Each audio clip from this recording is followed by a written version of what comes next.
Portland, I should say. And we the North heading south. How about that, as the Raptors will leave Toronto behind to play their home games in Tampa to start the season due to COVID-19 restrictions in Canada.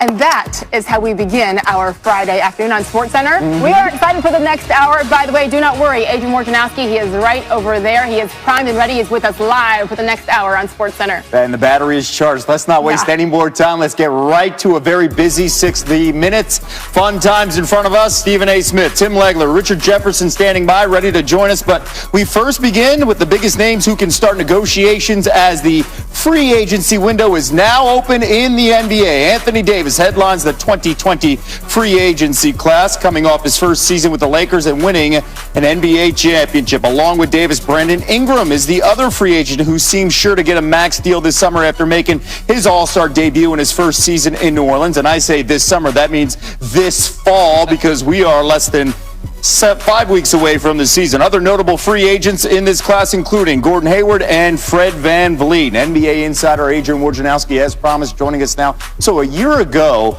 and it was last summer, very active. Of course, this is very different times. What kind of activity are we expecting tonight as well heading into the weekend? Yeah, this isn't going to look like the Kawhi Leonard free agency, Paul George trade. It's not going to look like that necessarily tonight.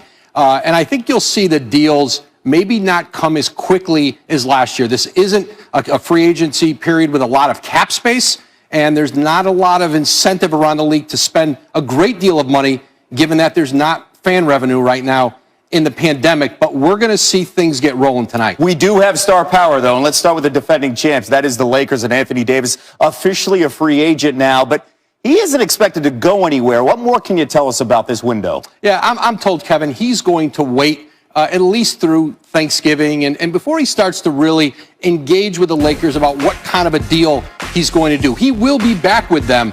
You know, one option for him is to do a 3-year deal with an opt-out after the second year. That would line him up contractually with LeBron James. They obviously share the same agent, Rich Paul. He'll be back with the Lakers. It's just a matter of how long does he go with his deal out of the gate here. One fascinating backstory is Gordon Hayward. He declined that $34 million option that final year with the Celtics yesterday. What more can you tell us about his future and his decision? It's still pretty wide open, and he's pretty open-minded still about a lot of places, including going back to Boston. It's not out of the question he could, despite the fact that he opted out, that he could re-sign with them. Indiana has talked with Boston. Obviously, he is from Indianapolis. You know, that's appealing, but there's still a lot of destinations through the sign and trade market. He can get a long-term deal with a team that doesn't have cap space by working with his agent, Mark Bartelstein, and the Celtics, where they can get some players back. And there are still a lot of sign and trade scenarios I'm told Hayward is open to around the league. And so we'll see how that plays out here today, maybe into tomorrow. You know, it'll be interesting to see how quickly that resolves itself. The Knicks have the cap space and the interest to sign Gordon Hayward. All right, keep that in mind. The Knicks, they have plenty of cap space. The Hawks have plenty of cap space. We'll see how this plays out. And Woj is already back to business with the phone. Sage, to you. All right, Kevin, how about the Greek Freak? Once again, Giannis has some attractive options available. Again, he can sign a 5-year supermax deal this offseason or next at over $45 million per season. Should he take a supermax from another team next offseason, it would be just a 4-year deal at about $36 million per year, and that is significantly less. We're joined now live on SportsCenter by Stephen A. Smith. And Stephen A., you know how much Giannis could get from Milwaukee, $228 million over 5 years. So in your opinion, what should he do? Should he sign that supermax with the Bucks or not? Well, I'm going to always encourage somebody to take the money. Let's get that straight, Sage. You're talking about in excess of $70 million that he would be passing up if he didn't sign with Milwaukee. So we understand that. Now, obviously, a consultation or a consolation prize, rather, would be him going to a place that has no state income tax, meaning Florida or Texas. That would basically mean Miami. But I doubt that will happen. In the end, here's the big thing to peel from this. Bogdanovich, you thought you had him. But ultimately, they messed that up, you know, because now they're being investigated for tampering charges, and that deal has fallen through. That guy can play. he is going to be somebody that adds something to the equation. Now, if he goes to Atlanta, you have nothing to worry about. But let's say, for example, somehow, some way, the Lakers are able to get their hands on him. Maybe in a sign and trade, something along those lines involving Kyle Kuzma. Then you've buffered the Lakers roster, and you've basically eliminated any chance of Milwaukee winning a championship. I'm certainly not saying that will happen, but those are the kind of things that have been discussed over the last couple of hours. In the grand scheme of things, Milwaukee is good. They're one of the elite teams in the Eastern Conference, but do we look at them and pencil them in as champions eventually? No, we do not. And that is the kind of thing you wanted to make sure you put yourself in position to be, so you can ensure re-signing Giannis. Now that that's not the case, I don't know what to make of it, because Giannis isn't talking to anybody. We presume that he will ultimately sign with Milwaukee, but we simply don't know. Again, the addition of Drew Holiday, a good one, but is that enough for Giannis to make his decision to stay? So we'll see what he does as he stays quiet right now. Meantime, another star who recently made a big decision is James Harden, and he turned down that 2-year, $103 million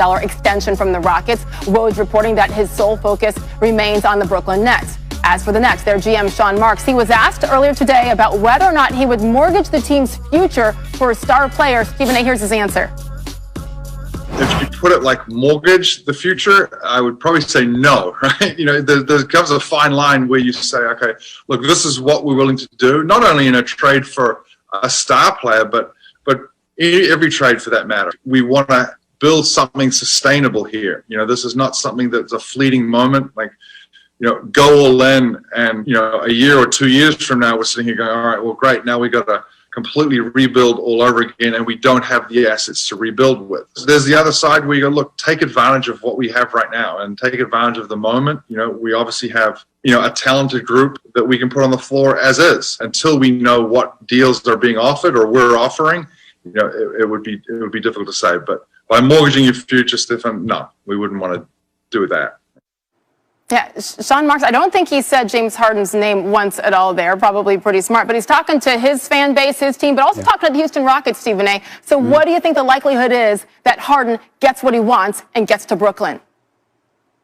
Well, I still think it's a 50-50 proposition, but let's give major props to Sean Marks. I mean, he danced better than Fred Astaire, Michael Jackson, and Sammy Davis Jr. all rolled into one, God rest their souls. The fact of the matter is, when you look at what he's talking about not mortgaging their future. Karis LeVert can play. Spencer Dinwiddie can play. Jared Allen can play. And certainly you don't want to give up multiple picks. But let me remind everybody, James Harden and Kevin Durant ain't approaching 40. Both of them are age 32. They've got at least 5 years left in this league at a very elite level. But who's to say Kevin Durant's going to stay in Brooklyn for that long? Signed a 4-year deal, 3-year in the opt-out. He didn't play this year. He's got about 2 full seasons left. You better win a championship if you got Kevin Durant on your squad. He's coming off the Achilles. You don't know whether or not he's going to be 100%. We know Kyrie Irving is injury prone, and what you have the opportunity to get is a 3-time scoring champion, one of the most prolific scorers this game has ever seen, and he wants to come to your squad in Brooklyn, not Madison Square Garden, Brooklyn, with KD and Kyrie, and you're going to sit up there and say, we don't want to mortgage our future involving Spencer Dinwiddie and Karis LeVert. I love those players. They've got a lot of promise, but they ain't KD, they ain't Harden, they ain't Kyrie. Sean Marks needs to stop that stuff and stop dancing as much as he's dancing. Or maybe he can dance and just say, hey, I'm dancing right now. Y'all figure out what the hell I want to do. But he should want to get Harden, and if he has to give up those assets to get him, you go ahead and you do it, because it's Brooklyn, it's KD, it's Kyrie, period. Stephen A., maybe it is strategic, talking specifically to Houston, bring me something good. Sure. I want a deal. I mean, hey, he's smart. That's why he's the GM. Exactly. By the way, no matter what, the entirety of the sports, and remember,